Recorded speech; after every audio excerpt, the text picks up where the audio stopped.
ভয়াবহ দুর্ঘটনা গোঘাটের পাণ্ডুগ্রামে বাস ট্রাক্টর সংঘর্ষ। আজ গোঘাটের ধরমপুর এলাকায় ঘটল একটি মর্মান্তিক সড়ক দুর্ঘটনা। আরামবাগ থেকে আসা একটি যাত্রীবাহী বাস বদনগঞ্জের দিক থেকে আসা একটি ট্রাক্টরের মুখোমুখি সংঘর্ষে কেঁপে উঠল এলাকা। স্থানীয় সূত্রে জানা গেছে দুর্ঘটনাস্থলে একজনের মৃত্যু হয়েছে, গুরুতর আহত হয়েছে অন্তত 6 জন। স্থানীয় বাসিন্দাদের দ্রুত উদ্যোগ ও বদনগঞ্জ বিট অফিসের পুলিশের সহায়তায় আহতদের তড়িঘড়ি হাসপাতালে পাঠানো হয়েছে। ঘটনায় চাঞ্চল্য ছড়িয়েছে গোটা এলাকায়।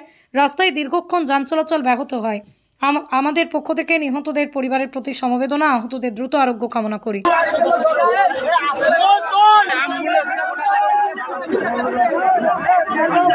দেখতে পাচ্ছেন ইতিমধ্যে পুলিশের সহযোগিতা এবং বদনগঞ্জ বিট অফিসের সহযোগিতা দেখতে পাচ্ছেন। একের পর এক যারা আহত হয়েছেন, তাদেরকে হাসপাতাল উদ্দেশ্যে নিয়ে আনা হচ্ছে। পুলিশের গাড়ি করে দেখতে পাচ্ছেন সেই ছবি।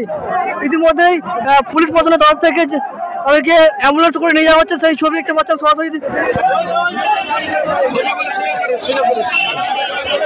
যে সকল যাত্রীরা গুরুতরভাবে জখম হয়েছেন, অনেকের পা আঘাত হয়েছে এবং অনেকজনের স্পট ডেথ হওয়ার খবর পাচ্ছে এবং দেখতে পাচ্ছি ইতিমধ্যেই পুলিশের সহযোগিতায় এবং বদনগঞ্জ বিট অফিসের সহযোগিতায় তাদেরকে গ্রামীণ হাসপাতালে নিয়ে আনা হচ্ছে।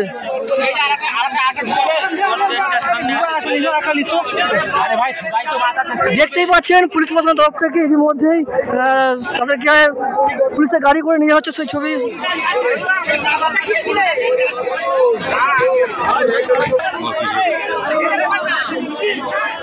দেখতে পাচ্ছেন সেই আহত যাত্রীদেরকে নিয়ে আনা হচ্ছে, যারা গুরুতরভাবে জখম হচ্ছে তাদেরকে ইতিমধ্যেই কামারপুকুর হাসপাতালে নিয়ে যাওয়া হচ্ছে, সেই ছবি।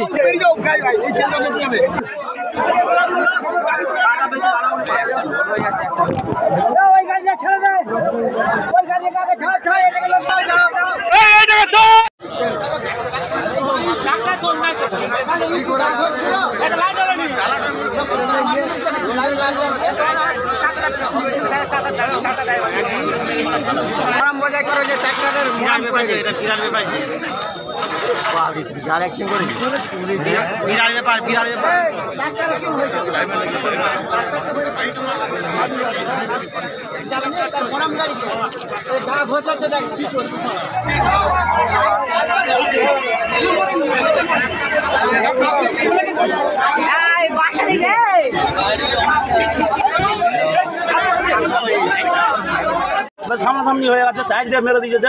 এটা কোন জায়গা? ধরমপুর পাণ্ডুগ্রাম। বাসটা কোথা থেকে কোথা যাচ্ছিল? বাসটা আরামবাগ থেকে বদনগঞ্জ যাচ্ছিল। হতাহত কতজন?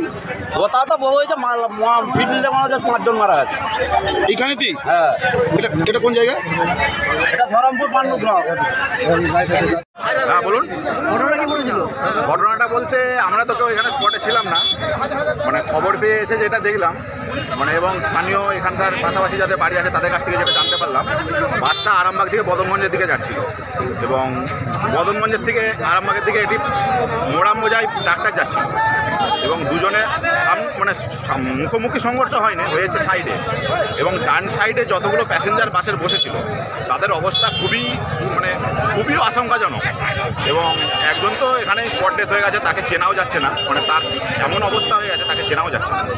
এবং বাকি যে 6 জনের অবস্থা খুবই আশঙ্কাজনক এবং সেই যে 6 জন আহত ব্যক্তিকে বদনগঞ্জ বিট হাউস থেকে তাদের যে পেট্রোলিং ভ্যান, ওনারা ওই পেট্রোলিং ভ্যান এবং স্থানীয় বাসিন্দাদের সহযোগিতায় ওনাদেরকে সঙ্গে সঙ্গে কামারপুকুর হসপিটালে নিয়ে গেছে এবং ওইখানে এখন তারা চিকিৎসাধীন অবস্থায় আছে।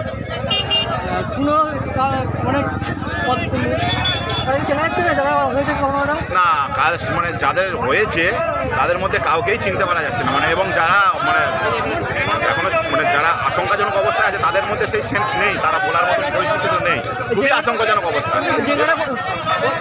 এটা হচ্ছে জায়গাটা হচ্ছে ধরমপুর কাঠমিল।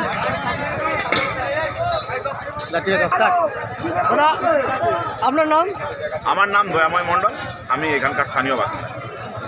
ইয়াম্মা কোম্পানি অনুমোদিত আরামবাগ মহকুমার একমাত্র মেইন ডিলার আমনা অটো সাপ্লাই এখন বিশ্বমানের শোরুম নিয়ে হাজির হয়েছে আরামবাগের গড়বাড়িতে। বাইক ও স্কুটারের লেটেস্ট কালেকশন ন্যায্য মূল্যে পেয়ে যাবেন আমাদের এখানে।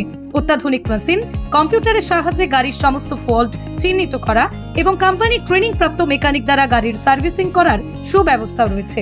একই ছাদের তলায় রয়েছে ইয়াম্মা কোম্পানির অরিজিনাল স্পেয়ার পার্টসের বিরাট কালেকশন। এখানেই শেষ নয়, ইয়াম্মা কোম্পানির unbreakable helmet, riding jackets, gloves, টি শার্টেরও বিরাট কালেকশন রয়েছে। তাই বাইক মানি হলো জাপানি ইয়াম্মা, আর ইয়াম্মা মানি হলো আমনা অটো সাপ্লাই। 35 বছর ধরে আপনাদের জীবন পথের সঙ্গী। আমাদের ঠিকানা গড়বাড়ি, আরামবাগ, হুগলি। যোগাযোগ নাম্বার 9083247009 অথবা যোগাযোগ করুন 9083247007 এই নাম্বারে।